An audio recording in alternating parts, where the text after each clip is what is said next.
चलिए, वेलकम। कक्षा 6 सीखे गणित और आज यूनिट 5 का अभ्यास नंबर 5 का सी हमको पढ़ना है। और मैं सोच रहा हूँ कि बिल्कुल देर न करते हुए इसको शुरू ही कर दिया जाए, ठीक ना। एक ही नियम पूरे चैप्टर में लगेगा कि अगर 5 का गुणा 5 में है तो इसको 25 लिखते हैं। सही है। क्या हम इसको ऐसे नहीं लिख सकते हैं? 5 कितनी बार आया है? एक बार और दो बार, तो 5 के पावर 2। आप स्क्वायर पढ़े होंगे ना कि 1 का स्क्वायर 1, 2 का स्क्वायर 4, 3 का स्क्वायर 9। ये आया कहाँ से? 3 का स्क्वायर का मतलब होता है 3 का गुणा 2 बार। अगर 3 के पावर 3 है तो इसका मतलब 3 का गुणा 3 बार। अगर 3 के पावर 10 है तो इसका मतलब 3 का गुणा 10 बार। 3 गुणे 3, 3, 4, 5, 6, 7, 8, 9, 10। ये हो गया 3 के पावर 10। कुछ बच्चे गलती क्या करते हैं, 3 के पावर 10 लिखा तो 3 गुणे 10 कर दिए। ये थोड़े होता है। 3 के पावर 10 का मतलब है 3 का गुणा 10 बार। 3 गुणे 3 गुणे 3 गुणे 3 गुणे 3, ऐसे करते करते कितनी बार जाना है? 10 बार तक जाना है। क्लियर ना? चलिए शुरू करेंगे हम लोग अपना चैप्टर अभ्यास नंबर 5 का सी। एक ही ट्रिक, एक ही पैटर्न, एक ही फार्मूला, बस यही नियम रहेगा। अब पूरा चैप्टर आप देखेंगे आसानी से सॉल्व हो जाए। ठीक है। अब देखिए, कह रहा है कि निम्नलिखित को घातांकीय रूप में लिखिए। घातांक को पहले समझते हैं। अगर 5 के पावर 2 लिखा गया है तो ये नीचे वाले को कहते हैं आधार। क्या बोलते हैं? आधार। और ऊपर वाले को कहते हैं घात। यही होता है घातांकीय रूप, यानी इस रूप में लिखना है, घात बनाकर लिखना है। चलिए, जहां मिलेगा वहां बनाया जाएगा।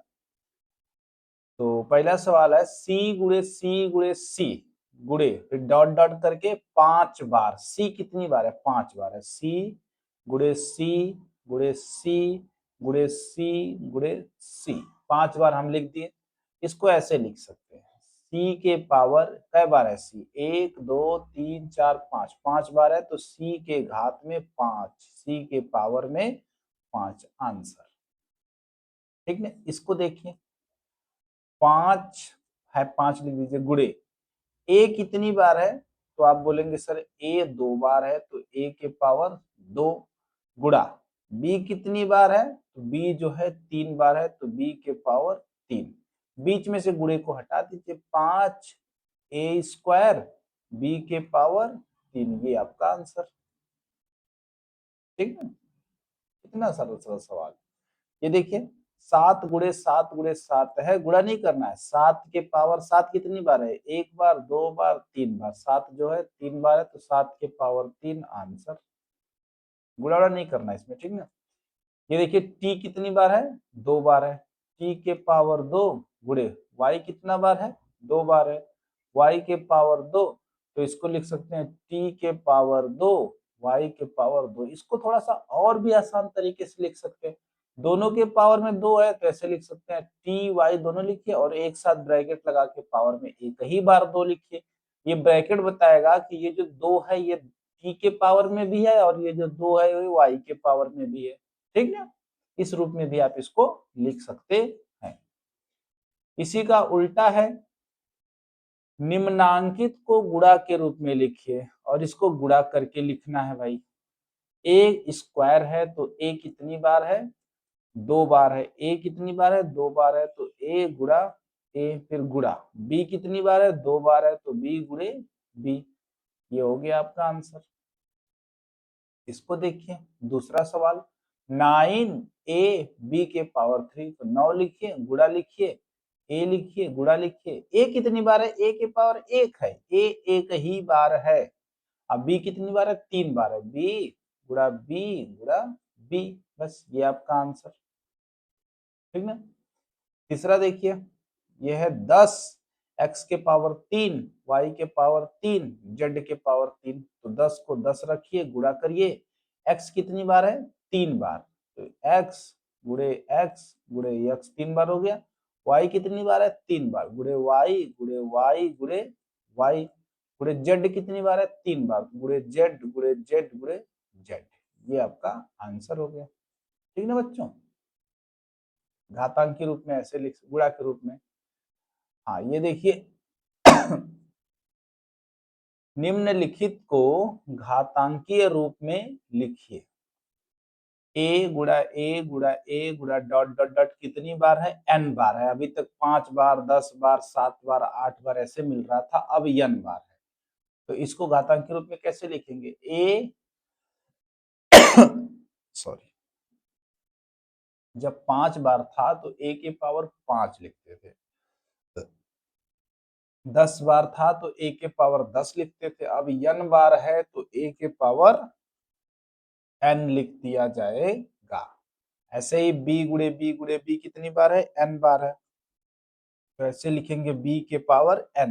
आंसर क्या बात है भाई। ये देखिए, ये कितना आसान सवाल है। 3 कितनी बार है? 2 बार है, 3 के पावर 2 गुणे 4 कितनी बार है? 2 बार है, 4 के पावर 2 गुणे a कितनी बार है? 2 बार है, a के पावर 2। बस ये आंसर। ठीक ना? हाँ एक चीज ध्यान दीजिएगा कि अगर 3 के पावर 2, 4 के पावर 2 है तो इन दोनों को एक साथ गुणा कर सकते हैं, 4 3 12 के पावर 2 कर सकते हैं। या ये बीच में से गुणा मत हटाइए, ये मत लिखिएगा 3 4 के पावर 2, ये गलत है। 3 के पावर 2 गुणे 4 के पावर 2 गुणे a के पावर 2। इसको देखिए, a गुणे यस गुणे t के पावर 2। अब यहां से आप गुणा हटा सकते हैं, a यस t के पावर 2। आंसर ठीक ना? दूसरा सवाल देखिए, कह रहा है एक व्यक्ति की वर्तमान आय ए रुपया है। एक व्यक्ति की वर्तमान आय ए रुपया है, उसकी आय यानी सैलरी प्रति वर्ष बी गुनी हो जाती है। 3 वर्ष बाद उसकी आय कितनी होगी? चलिए थोड़ा सा इसको ऐसे समझते हैं। एक व्यक्ति की आय मान लीजिए 100 रुपए है, सैलरी 100 रुपए है। हर साल ये सैलरी 5 गुना होती है, तो 100 में 5 का गुणा किया, फिर अगले साल भी इसका 5 गुना हो जाएगा, फिर अगले साल भी इसका 5 गुना हो जाएगा। ठीक ना? तो ये दूसरे साल की सैलरी है, ये तीसरे साल की सैलरी है, और फिर ये ऐसे सैलरी बढ़ती चली जा रही है। ठीक है?